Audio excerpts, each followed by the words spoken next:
है वो तारीख है 13 नवंबर 2022। तो यहाँ तक यदि आपने फॉर्म नहीं भरा तो नहीं भर पाएंगे। अपॉर्चुनिटी बार बार नहीं मिलती है और ज़िंदगी में यदि मौका मिल रहा है तो उस मौके का फ़ायदा लीजिए, उस मौके का लाभ उठाइए। इसके साथ साथ आप देख सकते हैं कि पे फीस भरने के लिए जो लास्ट डेट दी गई है वो दी गई है 14 नवंबर 2022। इसके साथ साथ यदि आपने फॉर्म में कुछ गलती कर दी है, जैसे मान लीजिए आपने फॉर्म में नाम आपका भरना था राकेश वर्मा और वहाँ पर आपने राकेश सिंह भर दिया है, तो यदि आपने राकेश सिंह भर दिया है तो आप उस फॉर्म में करेक्शन भी कर सकते हैं। करेक्शन करने के लिए तारीख दी गई है 15-16 नवंबर। इसको भी इंपॉर्टेंट मार्क करना, क्योंकि कोई छात्र कोई विद्यार्थी हो सकता है पहले ही फॉर्म भर चुका हो मगर उसने किसी प्रकार की कोई गलती इस फॉर्म को भरते हुए कर दी हो, तो आपको उस गलती को करेक्ट करने के लिए भी 2 दिन दिए जा रहे हैं, 15 और 16 नवंबर। ठीक है। एग्जाम डेट अभी बताई नहीं गई है कब होगी, एडमिट कार्ड की डेट भी नहीं बताई गई है, मगर कहते हैं कि इसकी परीक्षा को जल्दी कंडक्ट करवाया जाता है। तो मान लीजिए 45 से 50 दिन या फिर 60 दिन के अंदर अंदर हो सकता है ये पेपर करवा भी लिया जाए। इसके साथ साथ यहाँ पर हम जानते हैं कि कौन सा छात्र किसके लिए एलिजिबल है, कौन सी पोस्ट के लिए। तो यहाँ पर आप देख सकते हैं सबसे पहले स्टेनोग्राफर की पोस्ट आपको मिल जाएगी। स्टेनोग्राफर ग्रेड 3 की पोस्ट है। इसमें हिंदी और इंग्लिश दे रखा है। हिंदी का अर्थ है जो छात्र होंगे जो पेपर देंगे उनको आगे चल के हिंदी में टाइपिंग और हिंदी में स्टेनो के जो स्किल टेस्ट को होगा उसे क्वालिफाई करना होगा। इसके साथ साथ जो इंग्लिश को सिलेक्ट करेगा या जो इंग्लिश के अधीन फॉर्म भरेगा, इसके तहत जो फॉर्म भरेगा उसे जो स्किल टेस्ट फेस करना होगा वो स्टेनो का वो इंग्लिश में फेस करना होगा और टाइपिंग भी इंग्लिश में करके दिखानी होगी। यहाँ पे पदों की संख्या है 881 और यहाँ पे पदों की संख्या है 305। इसके साथ साथ यदि हम बात करें ग्रुप सी की वैकेंसीज की, जिसे हम क्लर्कियल ग्रेड भी कहते हैं, क्लर्कियल कैडर भी कहते हैं, तो यहाँ पर आप देख सकते हैं जूनियर असिस्टेंट ग्रुप सी की वैकेंसीज है। कुल मिला के 819 वैकेंसीज यहाँ पर आपको मिल जाएंगी। इसके साथ साथ पेड अप्रेंटिस की भी वैकेंसीज आपको मिल जाएंगी ग्रुप सी के अंदर ही, और इसमें वैकेंसीज की संख्या है 202।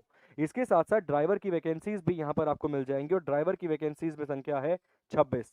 ड्राइवर की कैटेगरी जो है उसे ग्रेड 4 के तहत गिना गया है, इसे भी ध्यान रखिएगा।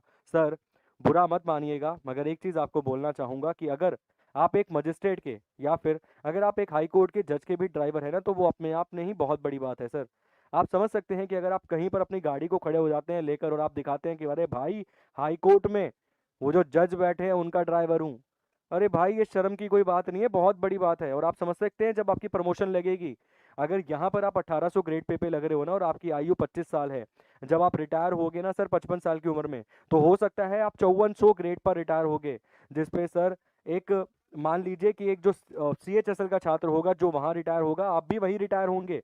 ये समानता है। और CHSL के छात्र के पास कितनी शक्ति होगी, कितनी शक्ति होगी सच बताना? वो जिंदगी भर टाइपिंग करता रहेगा डॉक्यूमेंट पे LDC और UDC बन के, मगर तुम्हारे पास तुम समझ रहे हो शक्ति है। तुम्हारी गाड़ी में जो पीछे व्यक्ति बैठा हुआ है वो जज है हाई कोर्ट का, और क्या पता कल को वो सुप्रीम कोर्ट में जो 33+1 का क्राइटेरिया है उस 33 में एक जज वो बन जाए। तो सर ये है आपके पास शक्ति कि आप एक हाई कोर्ट के जज की गाड़ी चलाने वाले हैं। तो ये बड़ी बात है सर, ये कोई गलत बात नहीं है, ये अच्छी चीज़ है। अगर आपके पास वो एलिजिबिलिटी है तो आप फॉर्म भरिए। और कुछ पोस्टों के बारे में जानते हैं, मैं आपको बताऊंगा योग्यता क्या है, किस पोस्ट को आपको भरना है, क्या योग्यता है वो भी आपको बताऊंगा। यहाँ पर आप देख सकते हैं ग्रुप डी की भी भर्तियां हैं, और ग्रुप डी में tubewell cum operator cum technician processor server orderly peon office peon फर्श वाला, मतलब सर ये पोस्ट है प्यून की। अगर हम बात करें फाइल लेकर जानी है, फर्श वाले की अगर हम बात करें तो डेफिनेटली आपको क्लीनिंग का काम करना है, मगर यार घर में खाली बैठने से अच्छा है कि आप एक नौकरी पर चढ़ जाएं। कोई शर्मिंदगी नहीं होनी चाहिए, नौकरी तो करनी है यार, चाहे सरकारी करो प्राइवेट करो, एक नौकरी तो कर रहे हो, इज्जत की नौकरी कर रहे हो ना, कुछ गलत थोड़ी कर रहे हो, कोई गलत काम थोड़ी कर रहे हो, एक नौकरी कर रहे हो इज्जत की। इसके अलावा चौकीदार की पोस्ट है, वाटरमैन की पोस्ट है, स्वीपर की पोस्ट है, माली की पोस्ट है, कुली की पोस्ट है, बिजली की पोस्ट है, लिफ्टमैन की पोस्ट है, स्वीपर कम फर्श की भी पोस्ट है। और ये कुल पोस्ट यहाँ पर जो ग्रुप डी की हैं वो लगभग लगभग 1699 हैं। आप राउंड फिगर करके 1700 इस पोस्ट को मान सकते हैं। टोटल अगर आप पोस्ट देखेंगे तो 32 पोस्ट यहाँ पर आपको मिल जाएंगी, मतलब लगभग 4000 वैकेंसीज यहाँ पर है। अब सवाल आता है सर हम कौन सा फॉर्म भरें? तो देखिए, यदि आपके पास ये क्वालिफिकेशन है, आपने बैचलर डिग्री कर रखी है with diploma certificate in stenographer जिसमें 80 वर्ड प्रति मिनट आपकी स्पीड है, तो आप इस फॉर्म को भर सकते हैं। यदि आपने bachelor degree with certificate of stenographer जिसमें 100 वर्ड पर मिनट स्पीड है, यदि आपने ये कर रखा है तो आप इंग्लिश से भर सकते हैं, ये कर रखा है तो हिंदी से भर सकते हैं। ये है भाई स्टेनोग्राफर के लिए क्वालिफिकेशन, मतलब आपके पास डिग्री होनी चाहिए बैचलर।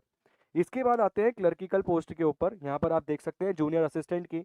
अगर आपने 10वीं प्लस 10+2 मतलब 12वीं कर रखी है और intermediate with exam CCC exam आपने पास कर रखा है और हिंदी में टाइपिंग स्पीड 25 है, इंग्लिश में टाइपिंग स्पीड 30 है, तो आप इस फॉर्म को फिल कर सकते हैं। एक चीज़ याद रखिए, यदि आपने 12वीं कर रखी है और CCC एग्जाम को पास कर रखा है तो आप इस फॉर्म को भर सकते हैं। इसके साथ साथ एक चीज़ और याद रखिए, कई सारे बच्चों का ये डाउट होता है कि क्या सर पहले से हिंदी की टाइपिंग आनी चाहिए, पहले से इंग्लिश की टाइपिंग आनी चाहिए। ऐसा नहीं है। पेपर तुम्हें देना है, उसके बाद तुम्हारे पास टाइपिंग का समय है, तुम टाइपिंग घर में प्रैक्टिस कर लेना। ये नहीं बोल रहे तुम पेपर देने जाओगे साथ में टाइपिंग टेस्ट हो जाएगा, ऐसा नहीं है। मगर हाई कोर्ट का जो टाइपिंग टेस्ट होगा वो कतई एक नंबर होगा, बहुत बढ़िया टेस्ट होगा। मुझे अच्छे से याद है, मेरा KVS का UDC का एग्जाम क्लियर हुआ था, केंद्रीय विद्यालय समिति जो KVS अपना है उसका मेरा एग्जाम क्वालिफाई हुआ था UDC का।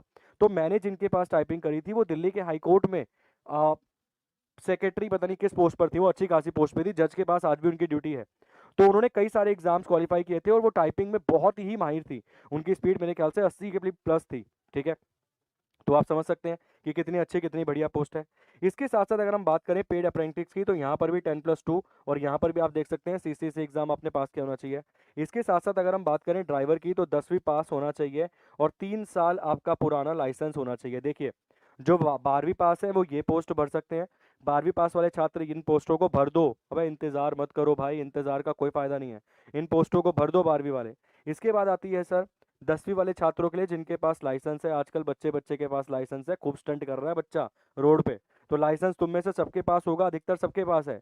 बस 3 साल पुराना होना चाहिए, फॉर्म भर दो। शर्म नहीं करनी है कि मैं ड्राइवर बनूंगा अब। भाई तुम ड्राइवर कोई, तुम किसके ड्राइवर बन रहे हो? तुम प्यून के ड्राइवर बन रहे हो, तुम जज के ड्राइवर बन रहे हो। तो उसको पॉजिटिव सेंस के साथ लीजिए कि सर अच्छी खासी नौकरी मिल रही है, लग जाते हैं।